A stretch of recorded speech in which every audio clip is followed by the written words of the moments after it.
নতুন একটা অভিজ্ঞতা হয়েছে আমার, সেই ব্যাপারে একটু শেয়ার করব। তো এটা হচ্ছে আমাদের বাড়ির পাশেই মনেস্ট্রি, বুদ্ধ মন্দির যেটা তৈরি হচ্ছে।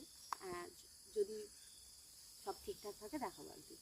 তো যেটা শেয়ার করব, বুদ্ধিস্টদের কেউ যদি মারা যায় সেই মৃতদেহ বাড়িতে রাখা হয়, মানে কারো বিধান অনুযায়ী কারো 3 দিনের সেই বাড়ি থেকে সেই মৃতদেহকে বের করা হয়, আবার কারো 21 দিন, কারো 7 দিন, এরকম রাখা হয়। আর তারপর হচ্ছে তোমার আমাদের যেমন ব্রাহ্মণ পুজো করে, সেরকম এই মন্দিরে যারা পুরোহিত আছেন তাদের লামা বলে, তারা এসে পুজো করে, বিধান দেয়, তারপরে গিয়ে সেই মৃতদেহ বাড়ি থেকে বের করা হয়। এবার অনেকের বক্তব্য থাকতে পারে সে বাড়িতে যে মৃতদেহটা রয়েছে সেটা কি পচে যায় না? না, একদমই পচে যায় না। সেটাকে এমনভাবে রাখা হয়, একটা ইঞ্জেকশন দেওয়া হয়, সেই ইঞ্জেকশনটার দাম 4,000 টাকা। তারপর কফিনের মধ্যে রাখা হয়, সেই কফিনটা ভাড়া প্রতিদিন 3 থেকে 4,000 টাকা করে ভাড়া নেয়। সেটা কারেন্টে দিয়ে তার ভেতরে মৃতদেহটাকে রাখা হয়, তার পুজো করা হয়, তারপরে তার ভেতরে রেখে সেটাকে রাখা হয়। আর মানে আমি একটা জিনিস দেখলাম, এরা না একটু অন্যরকম, মানে কি বলবো, মৃতদেহটা বাড়িতে রয়েছে, তারপর রান্না বান্না ভীষণ সুন্দর, মানে দেখে বেশ ভালো লেগেছিল। আমি যেহেতু নতুন দেখলাম, প্রথম দিকে একটু অবাক হয়েছিলাম, কিন্তু তারপরে যেহেতু আমাকে এখানেই থাকতে হবে, চারিপাশে আমার সব বুদ্ধিস্ট মানে প্রতিবেশী রয়েছে, তো আমাকে যেতেও হয়েছে।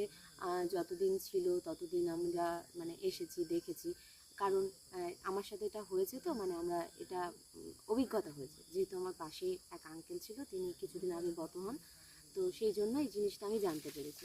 তাই ভাবলাম যেহেতু নতুন জিনিস সেই জন্য শেয়ার করি। এবার বলি, কফিনের ভিতরে রাখার পর এই আঙ্কেলের মানে সঠিক নিয়ম হয়েছিল 3 দিন। 3 দিন পরে মৃতদেহটাকে মানে নিয়ে আসা হয়। আর ততদিন 3 দিন যেহেতু বাড়িতে রয়েছে, এক মুহূর্তের জন্য পুজো বন্ধ হয়নি। এই লামা মন্দিরে যে পুরোহিতরা পুজো করেন তারা কন্টিনিউয়াসলি পুজো করে গেছে 3 বেলা করে। আর সবাই দেখতে আসতো, তারপর খাবার দাবার, মানে আমরা যেমন একটা ছুত ব্যাপার, মানে কেউ যদি মারা যায় আমরা মনে করি যাবো না, টাচ করবো না, এরকম কোনো কিচ্ছু দেখিনি। বরঞ্চ ওই কফিনের পাশে বসেই সবাই খাচ্ছে, সেখানেই বাচ্চারা বসে আছে, সেখানে বাচ্চারা বসে মোবাইল দেখছে।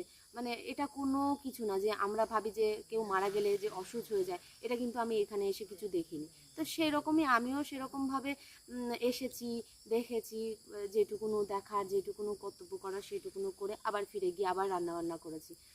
তো প্রথম দিকে একটু কেমন কেমন লাগছিল, তারপরে ভাবলাম না, আমার তো এরাই সব থেকে বড় আত্মীয়, তো আমার এদের মতনভাবেই চলতে হবে।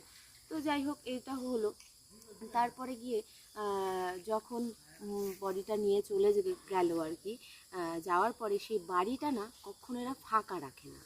সারা দিন বলো, রাত বলো, কেউ না কেউ থাকে। রাত্রে পুরো গ্রামের ছেলেরা এসে বসে চা চা খাবে, তারপরে খেলা করবে, মানে হিসাব মতন দেখতে গেলে মানে কোনো সময় না বাড়িটা ফাঁকা থাকে না।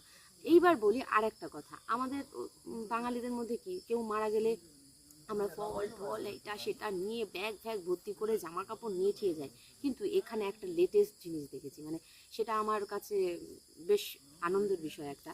মানে আমি কি নিয়ে গেছিলাম, 1 বোতল কোল্ড ড্রিঙ্কস আর 1 কেজি চিনি। ভাবা যায়? মানে মানে মানে সব কিছুর ভেতর থেকে না শিক্ষা নেওয়ার ব্যাপারটা থাকে। তো আমিও এটার ভেতর থেকে অনেক কিছু শিক্ষা নিয়েছি, তো ভাবলাম তোমাদের সাথে একটু শেয়ার করি, তার জন্য এটা শেয়ার করলাম। তো আজকের জন্য টাটা। এই যে রুমাল নিয়ে বসে আছি, এত ঘুরি ঠান্ডা লেগে গেছে, বুঝেছো? এই যে নাক দিয়ে এখন ঝরঝর করে ঝরছে, তাই থাক, অন্ধকার হয়ে গেছে, এবার বাড়ি যাই, টাটা।